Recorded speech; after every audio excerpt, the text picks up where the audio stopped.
Not funny, but true. But my next guest was an obscure part-time writer and actor till he shot to fame on the radio version of Whose Line Is It Anyway?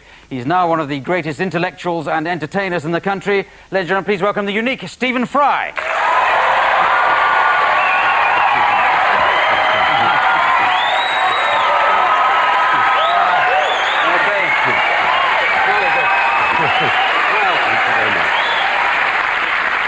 Well, last time you were on, you just... Oh, I can't remember what you had out, but you're just back from Bruges or something, and now you've got... And I seem to remember I called you a pig-eyed sack of shit for mentioning it. Yes. All right, OK. So we've established you've got no new material, but now the... But what you've got, in your usual busy way, you've got dozens of things, and you're just about to open in a film, Wilde, where you play Oscar Wilde. It's true. And, well, you know all this, I don't know why I'm telling you, but now every Tom, Dick and Harry and me has always been saying, well, why don't you play Oscar Wilde? Because you look like him, you rather resemble him physically, and he's a witty man, you're a witty man. But what was it like when you finally came to do it? Did it turn out to be, oh no, I just look like him, but I'm no good at being it, or was it a joy? It was a kind of joy. I mean, it's always very scary when you achieve an ambition. It's so easy to go through life thinking that one day I will do that. When the day comes, when you're asked to do it, and one's little body is laid very firmly on the line. Yes. Almost literally in this particular film. Yes, I fear that is the case. Only little is not the correct word. No. But it's... Pendulous. Yes, thank you. Thank you. Absolutely. I love you. And so, yes, it's a kind of, you feel it's a test. It's a kind of, oh, God, I could let a lot of people down. It would be so much nicer if everyone had said, that's ridiculous casting, you'll be hopeless. But if people keep saying, born to be wild, then, you know, you feel you can only let people down. Right, well, but there's sort of physical resemblance is obviously handy in a film, but if I may venture a criticism, in his sort of later time, you didn't really bring the sort of fatness and ugliness that he seemed to have in his later years. You remained rather, you know, charming, you know. Because he did get a bit of a sort of podge. He was a bit of a podge, wasn't he, by the end? Do you know, he wasn't quite that. He did put on a huge amount of weight in Paris when he really was at his absolute end, and he was an absinthe addict and an alcoholic and deeply unhappy. But you're right, I am strikingly beautiful, and it's how you keep your hands off me now, I just will never understand. Well, I'm managing, you know, Stephen. Let's see a clip of the film, shall we? Why not? This is Bosie Douglas. We met last year. Lionel brought me to tea at Tite Street. How could I possibly forget? I love your play. The audience didn't know whether you meant your jokes or not. You shocked them, especially with your speech. But the more frivolous you seem, the more serious you are, aren't you? I love that. Thank you. I always say the young are the only critics with enough experience to judge my work. Splendid. We need shocking. Well, there you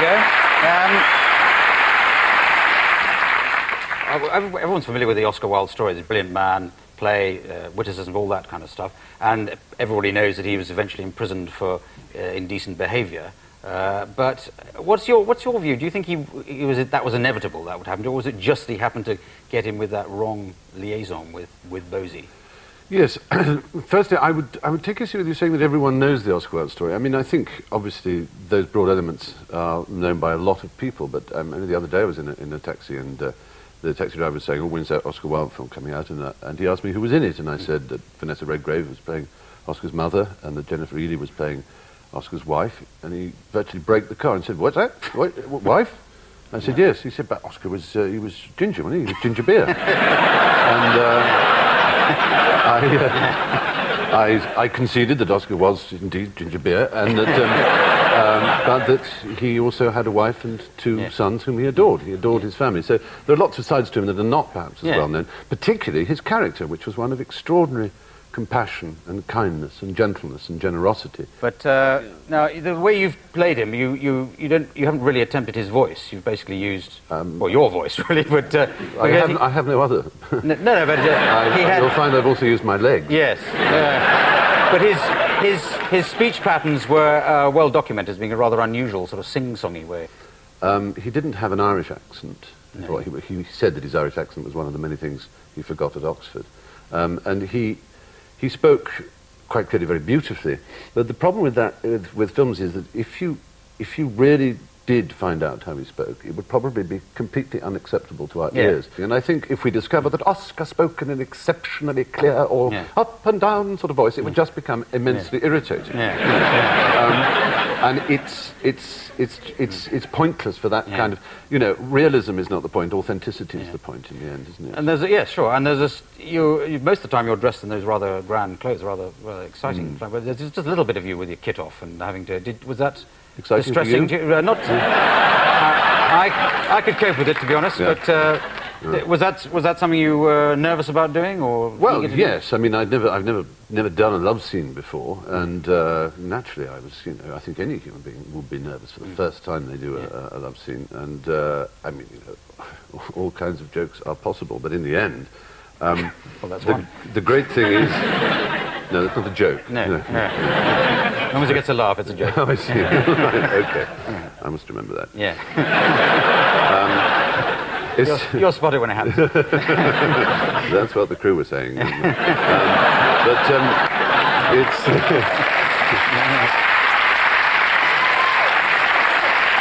Now, that brings us to your other project. You've got a book out of your memoirs. Moab is my washpot.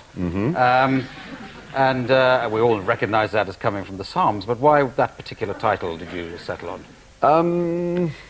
Well, in the end, there are two answers. I can give you the true answer. Well, there's always a, you know, that's quite nice. Which is that about a month before I started writing it, my publisher was desperate for the title. And so I couldn't possibly know what the title ought to be because I hadn't written the book yet. And so I just flicked my way through until I found a pleasant phrase. But also... the next line could have been, upon Eden I toss my sandal, which would have been that's right. a perfectly good one. It does carry on the back. And I just also felt that the book is something in which I wash away the grime of my years, so it's a kind of washpot. But you didn't want to just use, you know, my life or my early years or, a bit dull, isn't it? Frying Tonight or something like that. Fry Claudius, one of those. You should be writing headlines for very cheap magazines. But now, it's quite a troubled childhood that you relate. So is that...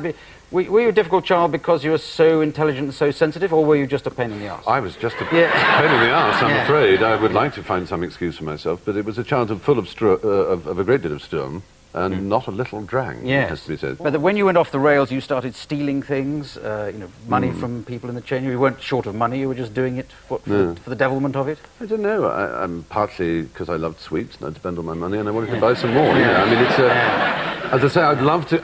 I don't feel qualified to give a real explanation. I was a lying, thieving little tosser, is just one way of putting it. That would have been a good title as well, but you rejected that. I did. I think the quintessential bit in your book, if I may say so, is where you're in your headmaster's office and you find the 11+ results, and you're recorded as being approaching genius. And now, there's nobody else that I know would perhaps be an approaching a genius, who would have found that out by breaking into their headmaster's office and would choose to write it down in a book, both to sort of say, oh, look, I'm a genius, and also I did this dreadful thing of sneaking into the... So that's the two sides of your character. Absolutely, and also how annoying to be what's the point of being approaching a genius? Well, I was being a genius on the fabulous thing to be. I know. You know. But do you think of yourself as approaching genius? Not or in the least, no. Even when you're coming here to see me, I suppose you feel...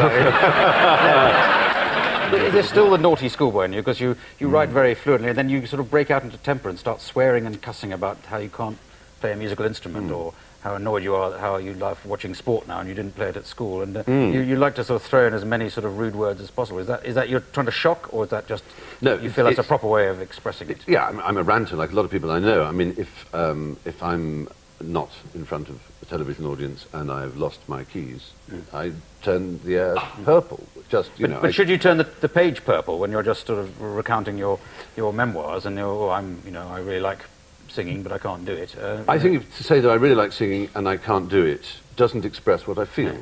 And I could go with pages and blinding and seeing and being. That does. I want people to know how fucking irritating it is not to be able to fucking sing. And there's no other way of putting that. I don't know.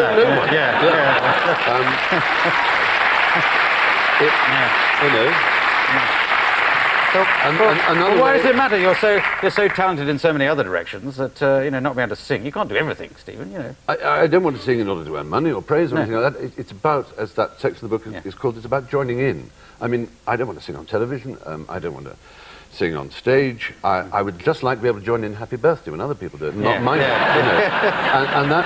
And the same way with dancing. Yes. Like most people, I feel that somehow everybody else in the world was there at a lesson when they were taught how to dance on the dance floor, and I missed it because of toothache or something. And I go in and there's everybody doing this kind of thing, and I watch them and try and do it and think, oh, God, they're all laughing at me. They know I missed that lesson.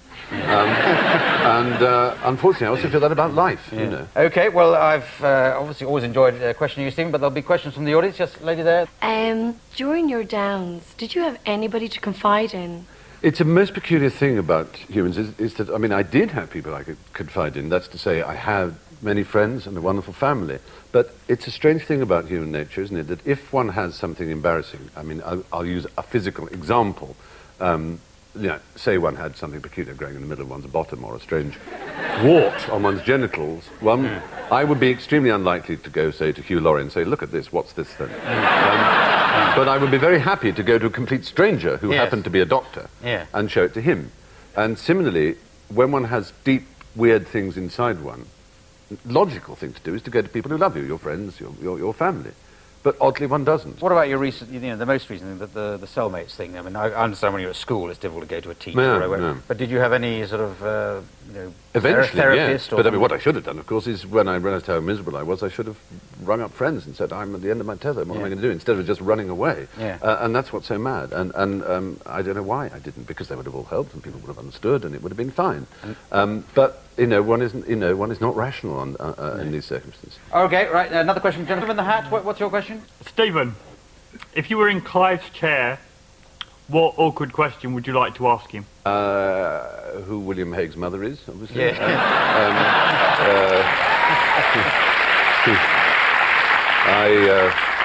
I would ask him, I would say, come on, yes, we know you can be funny, we know you can fly back with marvellously witty remarks, we know that you've got a tremendous control of wit and things like that, but what makes you tick? Where's your heart? Where's your passion? What do you love? That's what I would ask. Stephen, I'm off to Bruges. Now, look, lady at the back in the red. When they make a film of your life story, who do you think should be in it? Oh, my Lord. Some strange creature yet unborn, I hope.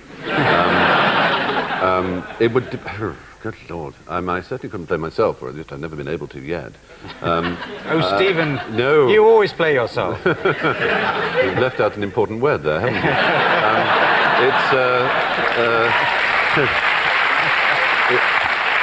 Anyway, one more question. We've got time for maybe one more question. So, oh yes, sort of mustard colour, I hope you'll allow me to say. If you were marooned on a desert island and you had to take one person with you, who would you take? Oh, well, I could be honest here, but that would be embarrassing for all. No, go on, be honest. Well, I'm very lucky because I have a friend. Yes. And I would naturally take him because he's very lovely and I love him, and that's the reason I would naturally take him. But there you see, I mean, I will go on. Yeah. But there you are, you see. You see, you're breaking into...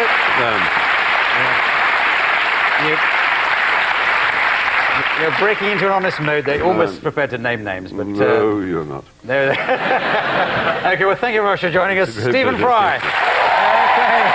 Thank you to Stephen and all my guests tonight. Just makes me Clive Anderson say good night. Good night. Gary Oldman's first film in the director's chair, Kneel by Mouth, is one of the week's media highlights discussed in Late Review on BBC Two in 15 minutes.